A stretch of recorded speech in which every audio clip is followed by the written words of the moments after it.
tardes con todos. Vamos a hacer el análisis según el modelo de IA más FMA. Este análisis se va a hacer en el proyecto de creación de servicios de movilidad urbana en la avenida Pago Sobraya, tramo Puente Pechay, pasaje Chusuma, hasta el límite con Calana, distrito de Pocoyay, en la provincia de Tacna, el departamento de Tacna. Este grupo está comprendido por Mamani Chura Wilber, Icona Lima Leonardo, Velázquez Quispe Bruno, Cruz Espinosa Carlos. Este proyecto es un proyecto por contratación con la modalidad de precios unitarios. El monto de este proyecto asciende a 1.864.827.86 soles. La obra es por contrata. El plazo de ejecución es de 120 días calendarios, es decir, 4 meses, iniciándose con la entrega del terreno el 30 de junio de este mismo año 2025 y finalizando la ejecución el 29 de octubre del 2025, ¿no? Hasta el momento se tuvo su primera valorización mensual, ascendiendo a un 12.59% en el mes de julio. Siguiente. Bien, continuando con la Vamos a exposición. realizar el análisis. Perdón. Sigue hermano Adelante, Leonardo, compañero. preséntalo a Bruno.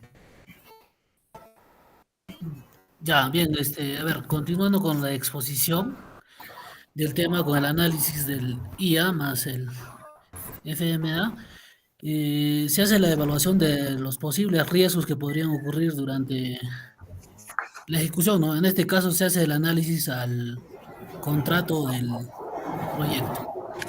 Los objetivos claves del proyecto son, por ejemplo, la ejecución oportuna. Es una obra de movilidad urbana en la avenida Pago Sobraya. El cumplimiento normativo, estándares ambientales, como pueden ser los laborales y también los de seguridad, ¿no? Calidad del servicio, se debe asegurar la durabilidad y funcionabilidad del proyecto. Presupuesto controlado, ¿no? En la cual se deben evitar los sobrecostos o penalidades. El análisis IA más FMA del contrato, bueno, los factores claves son, por ejemplo, el plazo de ejecución. El riesgo identificado es retraso por clima o permisos, ¿no? Y el impacto es en la penalidad hasta un 10%, y que esto afectaría al cronograma. La recomendación que nos indica es monitorear los avances semanalmente. El otro factor clave es garantías. El riesgo identificado es el incumplimiento de calidad post-recepción, ¿no? Y el impacto es en el costo adicional y el daño reputacional. La recomendación que nos brinda es las auditorías técnicas periódicas. El otro factor clave son las penalidades. El riesgo de incumplimiento en seguridad o materiales. El impacto puede ser en las multas elevadas o posibles resoluciones, ¿no?, de los contratos. La recomendación es capacitar al personal clave. El otro factor clave es pagos mensuales. Retraso, el riesgo es los retrasos en las valorizaciones que se pueden efectuar, ¿no? Y el impacto son en los intereses legales y las sanciones. La recomendación son las revisiones ágiles de los pagos. El otro factor clave es subcontratación, ¿no? Y el riesgo identificado son el uso de no calificados, ¿no? El impacto puede ser también en el tema de las penalidades y el riesgo de la calidad de la ejecución de la obra. La recomendación es la verificación de las autorizaciones. El otro factor clave es la cláusula anticorrupción.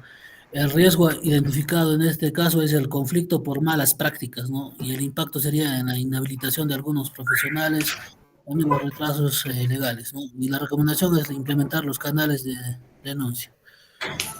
Confiabilidad del producto o de la obra que está en ejecución, ¿no? Las fortalezas, garantías y penalidades disuaden incumplimientos. El marco legal detallado también, la cual está en la Ley de Contrataciones del Estado. Las habilidades, las debilidades son rigidez en plazos y penalidades que podrían generar conflictos. también las dependencias de la supervisión para detectar las fallas, ¿no? Y la recomendación que nos da, por ejemplo, en este caso es asegurar una gestión proactiva de riesgos conjuntamente con la supervisión, ¿no? Y la comunicación constante y la reserva presupuestaria. Eh, Riesgo por fase del proyecto, ¿no? Contrato ineficiente. En la fase del proyecto, en la planificación y diseño, el riesgo identificado es, por ejemplo, falta de claridad en enlaces, ¿no? El impacto potencial puede ser en retrasos y cambios de presupuestos. La medida puede ser en mitigación, ¿no? Revisión exhaustiva al expediente técnico. El otro es adjudicación y contratación. El riesgo identificado es la contratista sin evaluación rigurosa. Tal vez no han tenido una calificación adecuada, ¿no? Y el impacto potencial podría ser en el incumplimiento o conflictos legales que se pueden generar posteriormente. Las medidas de mitigación es auditoría previa del contratista. Pasos por pagos baja calidad, ¿no? El impacto potencial sería en sobrecostos, multas, y también daños reputacionales. Las medidas de mitigación son monitoreo diario e inspecciones de sorpresa que podría realizar el día. El otro es supervisión y control. El riesgo es supervisor con conflicto de intereses. El impacto potencial es obra con defectos técnicos, pues, ¿no? Y las medidas son contratar supervisión independientemente. El otro es, por ejemplo, en la recepción y liquidación del proyecto, los riesgos generados son los vicios ocultos, disputas por garantías también, ¿no? Y el impacto puede ser en costos de reparación y los litigios, todo eso, ¿no? Y las medidas de mitigación son auditoría de técnica pre-recepción que se debía realizar. Y el otro es en la fase del proyecto que está en la etapa de operación y mantenimiento, y el riesgo identificado son las fallas prematuras, y los impactos pueden ser en los costos también, ¿no? Y las medidas de mitigación son las cláusulas de mantenimiento preventivo. Bueno, a continuación le damos pase al siguiente compañero para que continúe con la exposición.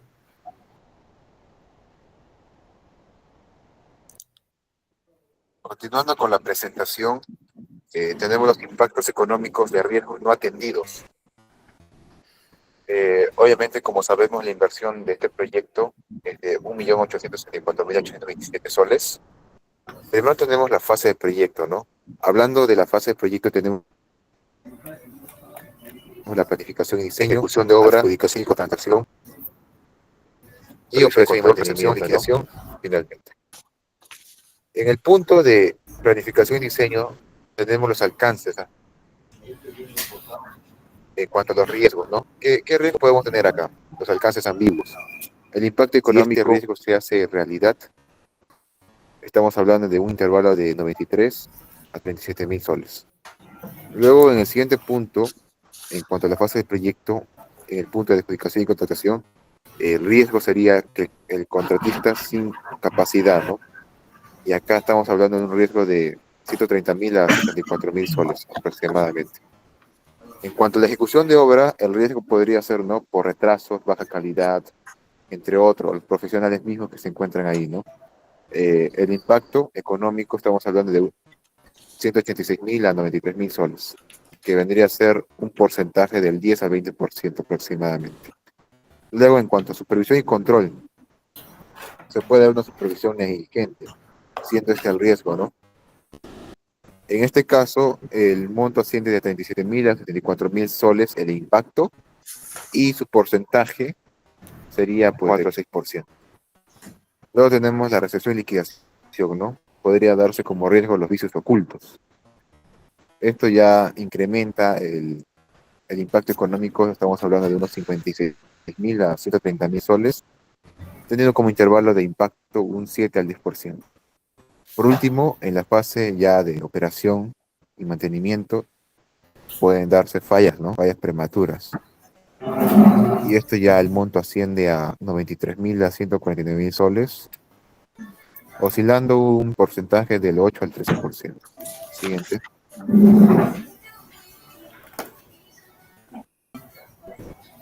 Tenemos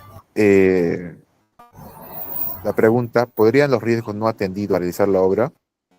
La respuesta es lógica, es un sí. Los riesgos que se pueden dar, en este caso críticos, que no vayan a ser mitigados, sí pueden dar o una paralización de obra, ¿no? Aquí tenemos 4 puntos.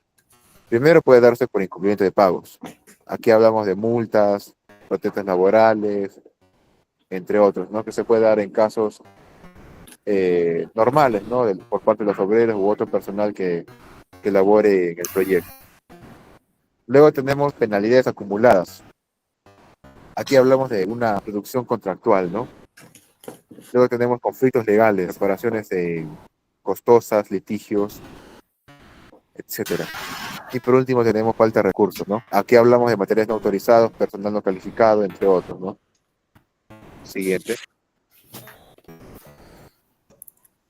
Luego tenemos las consecuencias de una paralización, si este se da, ¿no? Estamos hablando aquí de costos directos como costos indirectos. Si hablamos de costos directos, tenemos las penalidades por demora, que si hablamos por penalidades por demora, estamos hablando de 0.10% diario, ¿no? O la reactivación costosa, que bueno, nos puede costar del 5 al 10% del contrato. Luego, si hablamos de costos indirectos, hablamos de daño reputacional o impacto en otros proyectos, ¿no? Y pues por una anotación tenemos que la resolución del contrato, si supera el 10% en penalidades, esto ya va a implicar una licitación, ¿no? Hablamos de más de 12 meses de retraso. Siguiente. Ahora, ¿qué podemos hacer para mitigar estos impactos negativos? ¿Qué estrategias tenemos? Podemos realizar medidas correctivas inmediatas, hablamos de revisar o negociar cláusulas críticas. Aquí hablamos de plazos, penalidades o garantías, ¿no? Puede darse también el reforzamiento en cuanto a la supervisión. Y otro punto puede ser la gestión proactiva, ¿no? De riesgos. Se puede destinar de un monto aproximado del 15 al 20% en contingencia, ¿no? O establecer un plan de comunicación, obviamente con reuniones semanales y protocolos de escala, ¿no? Para poder coordinar y gestionar este tipo de proyectos. Luego tenemos como último punto mejoras continuas o contractuales. Hablamos de recomendar el contrato por precios unitarios más cláusulas, ¿no? Hablando del punto de riesgos. Y por último, pues evitar contratos suma alzada, ¿no? Siguiente. Tenemos la recomendación y conclusiones en este caso. Hablando que este proyecto es por contrato a precios unitarios, podría darse 3 puntos muy importantes, que pueden ser la transparencia, la flexibilidad y los riesgos compartidos, ¿no? Si hablamos de transparencia, hablamos de pago por partidas ejecutadas, ¿no? Las realmente ejecutadas. Y la flexibilidad, hablamos de ajustar los precios por inflación y riesgos, pues, asumir, ¿no? El contratista debería asumir en este caso los errores. Y como conclusión tenemos que el contrato eficiente debe ser flexible y este debe contribuir y distribuir riesgos, incluir controles estrictos. En caso no se diera, se pueden corregir las fallas, o si no se corrigen las fallas, el proyecto pues podría tener una pérdida del 65% del presupuesto. Esto podría dar causas adicionales o resolución de contrato, ¿no? Siguiente.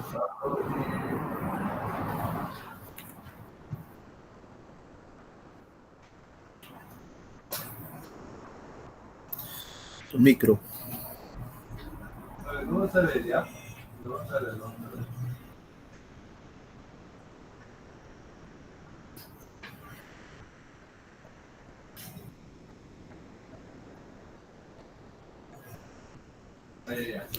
Uy, la siguiente diapositiva, por favor. Estaba hablando y estaba sin micro. Vamos a repetirlo. Pero bueno, ya estamos en la segunda. Estamos en la metodología y ahora, más FMA. Estamos aplicando ese modelo de impacto, donde se ve empezamos por el diseño el flujo del diseño, luego los modos de fallas, las estrategias de mitigación para esas fallas, la priorización de los riesgos y un análisis de impacto, ¿cierto? Para poder priorizar los riesgos. De este proyecto, como decía, es lo siguiente. Los objetivos del proyecto eran construir una vía funcional y segura en la avenida Pago Sobraya, con pendientes adecuadas, menores al 5%, un drenaje eficiente, ¿no?, para evitar inundaciones, una estructura y una señalización vertical y peatonal clara, y como se ve en la imagen siguiente. Y luego el modelo IA ha determinado unos riesgos críticos de diseño, ha determinado unas pendientes pronunciadas y un riesgo de inundaciones y dificultad de tránsito. Ha determinado también que tenemos costos elevados por exceso de corte, más o menos 570 metros cúbicos en movimiento de tierras. Ha determinado también que hay una falta de drenajes, que puede haber acumulación de agua y degradación de adoquines, y eso puede malograr la base granular, ¿no? Y también ha determinado una señalización insuficiente que puede ser causal de riesgo de accidentes y confusión vehicular siguiente. Entonces, eso también hace el modelo que determina un impacto económico de esos riesgos no mitigados, sino considerados en la fase de ciclo de vida del proyecto, por ejemplo, en la planificación, en el diseño, en la construcción, en la operación y en el mantenimiento. Como habíamos visto, los riesgos se han identificado pues, en los mayores volúmenes de corte, en la omisión del drenaje, en unas expresiones ambiguas de los materiales, en una señalización mal ubicada, en la construcción, fisuras por mala compactación, hay una interferencia de postes también, decía, y en la operación puede haber inundaciones en el tramo y un desgaste acelerado de los adoquines. Así también puede haber en el mantenimiento, han determinado fisuras en dermas por falta de juntas, buzones obstruidos por la mala ubicación también determinado el mantenimiento. Y eso le creaba un impacto económico. Cada una de esas fases tenía un impacto económico. Regresa nomás al anterior. Tenía un impacto económico. Sumados esos impactos económicos que tienen en la columna tercera, suman aproximadamente 715.000 soles, 930. Casi representa el 38.39% de la inversión total, casi 40% de la inversión. La inversión es 1.800.000. O sea, casi ya la mitad, un poco menos de la mitad, podríamos causar un costo muy grave, ¿no?, por riesgos no mitigados. En la última columna se puede ver un porcentaje de impacto que cae sobre la inversión por cada una de estos riesgos identificados. Siguiente, ahora sí. Esos riesgos podrían paralizar la obra, sí, pues algunos riesgos no mitigados podrían paralizar la obra. La interferencia de postes, mientras no se termine de reubicarlos, porque a veces hay que consultar con los operadores, ¿no?, de dueños de los postes, y a veces ellos no atienden los pedidos de reubicar postes y eso interfiere. Las inundaciones también, si se produjera una inundación, había que hacer nuevamente, la obra quería ir rehabilitada hasta rediseñar drenajes, ¿no?, rediseñar canaletas, cosas así, para poder evitar las inundaciones. Las fisuras por baja compactación también podría hacer que se pare, porque no se podría continuar con la colocación de los adoquines, ¿no? Y la falta de señalización puede ser que tengamos multas de transportes y de alguna ente que nos controla, o tener accidentes también, ¿no? Y eso también puede causar perjuicios económicos. Siguiente, a ver. Entonces tendríamos que el modelo IA también nos da unas estrategias de mitigación en el diseño, en el plano que teníamos de la sección vial. Ya podremos optimizar el movimiento de tierras, podemos reutilizar material de corte para reducir costos, por ejemplo, lo que se corta se rellena, y todo lo que se corta puede ser relleno. Reforzar drenajes, incluir cunetas, zonas adicionales en tramos críticos. Después tener detalles constructivos claros, donde se especifiquen las fuentes de dilatación, los protocolos de las pruebas de compactación, y luego también tener una señalización precisa, ¿no?, ubicar las señales según la normativa del Ministerio de Transportes y coordinar también con la municipalidad, con el distrito, a ver cómo es el tránsito en esa zona. Yo creo que eso, entonces, quiero seguir acá mi compañero con la última posición y cierra con broche. Ya, continuando, voy a hablar del tema de las estrategias de mitigación, construcción y operación, ¿no? Bueno, en este caso vamos a hablar durante la construcción, ¿no?, que hablaremos de la gestión de interferencias. Bueno, aquí se realiza, ¿no?, en base a este proyecto, el levantamiento topográfico detallado para identificar, ¿no?, que anteriormente habló mi compañero, ¿no?, que es identificar los postes y servicios subterráneos antes de excavar, y para no recurrir a los fallas, ¿no? También coordinar con SEDAM o ENSA en este caso, y servicios, entre otros servicios públicos, para reubicar estos riesgos, ¿no? y tener una buena gestión. Bueno, el control de calidad estricto, ¿no? Que haces ensayos de laboratorio para estos mismos adoquines que se va a ejecutar, ¿no? Compactando con capas granulares, haciendo supervisión diaria.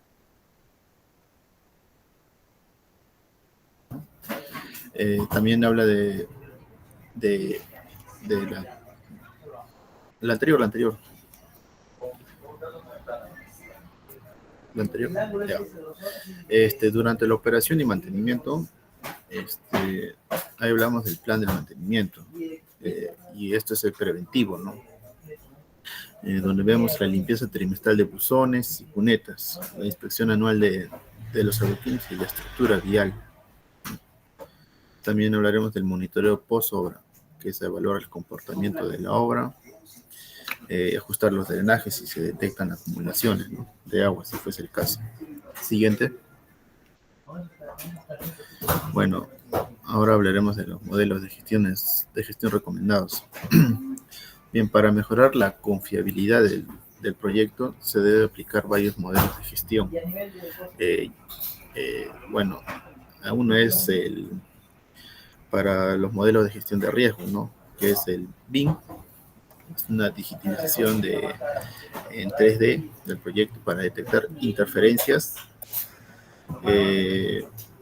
para ver, ¿no?, las interferencias de postes o versus ancho de vía, ¿no?, y antes de construir. ¿Y qué beneficio nos da esto, ¿no? Reducir errores de diseño en un 30%. El FMEA, bueno, nos identifica los riesgos críticos y prioriza acciones, ¿no? Bueno, como aporte haría la identificación de fisuras, ¿no?, de mala compactación, y como beneficio minimizaría los costos de reparación que no estaban planificadas. En cuestión de leak contraction, bueno, como aporte elimina los desperdicios, ¿no?, el exceso de corte de tierra, optimización de recursos, y como beneficio reduce costos de un 10 a 15%. Bien, el PDCA, que es un modelo de control de calidad, esto hace un aporte continuo para mejorar los procesos.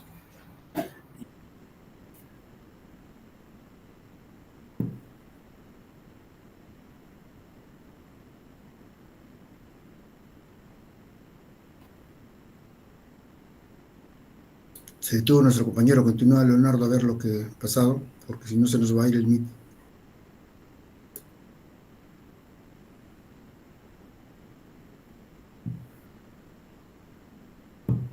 Culmínalo, Bruno, porque se le ha acabado el... Bien, dando las conclusiones y recomendaciones final. Invertir 56.000, que es el 3% del presupuesto, en mejoras de diseño, supervisión. Más de 30.000 en tecnologías BIM, ¿no? 80% reducción en riesgos de paralización y 15% de ahorro en costos por reprocesos, ¿no? Y 10 años de vida útil, mayor a 10 años, ¿no? Estas estrategias garantizarían la alta confiabilidad, cumplimiento normativo y sostenibilidad económica del proyecto que inicialmente se ha dado a conocer, ¿no?, que es la obra de Pitas y Veredas en mobiliario urbano. Bien, finalizamos con esto la exposición. Gracias.